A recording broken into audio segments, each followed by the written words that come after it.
Hi, welcome back to another video. In this video I'm gonna tell you what makes a book a great book.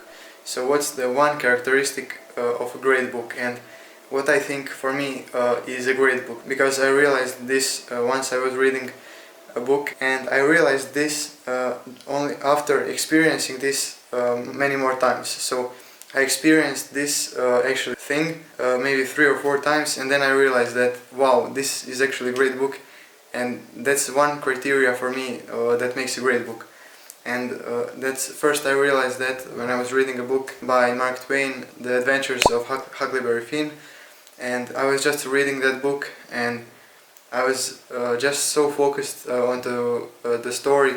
Story was so compelling, so really easy to read, and I was really enjoying that book. And I was just, as I was going through the pages, I was just at one moment thinking to myself, oh, I wish that this book never ends. I hope it has like 500 more pages. And was just really surprised by that book. I really enjoyed it. And after maybe half a year I was reading another book, and that was a biography of Elon Musk by Walter Isaacson.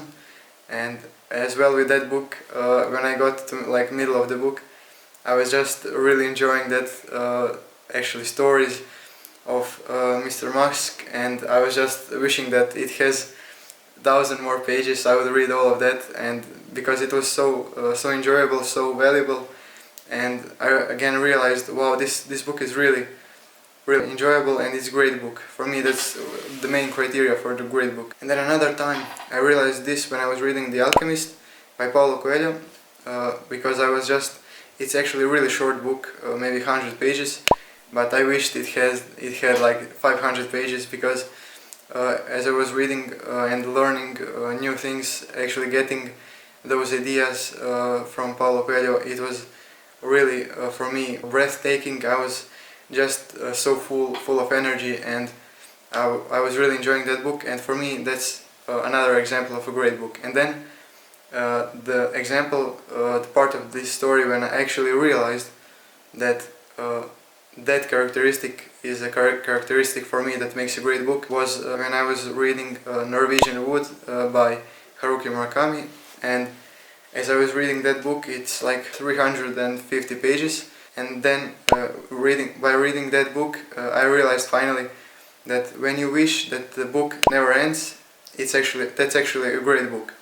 So it's actually a really subjective way of thinking, way of criticizing if it's a good book or not.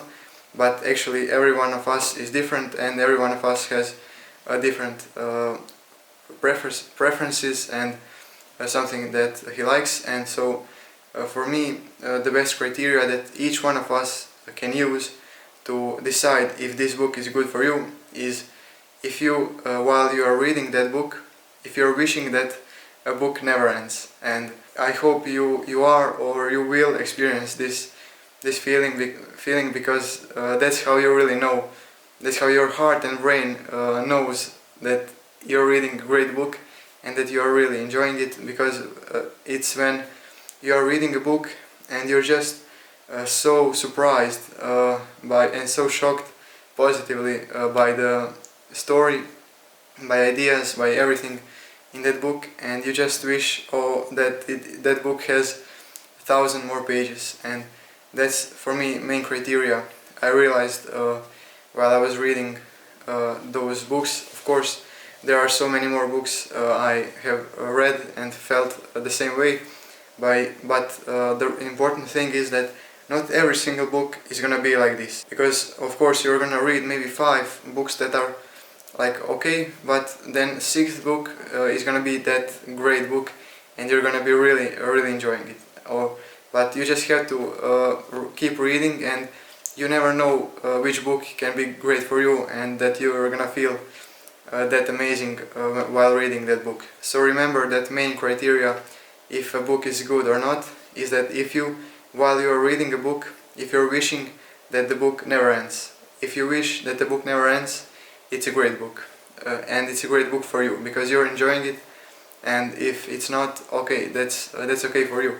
For someone else it will be a great book, and some other book will be great for you.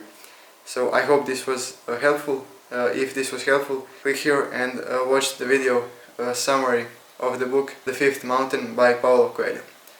Thank you for watching, and I'll see you in the next video.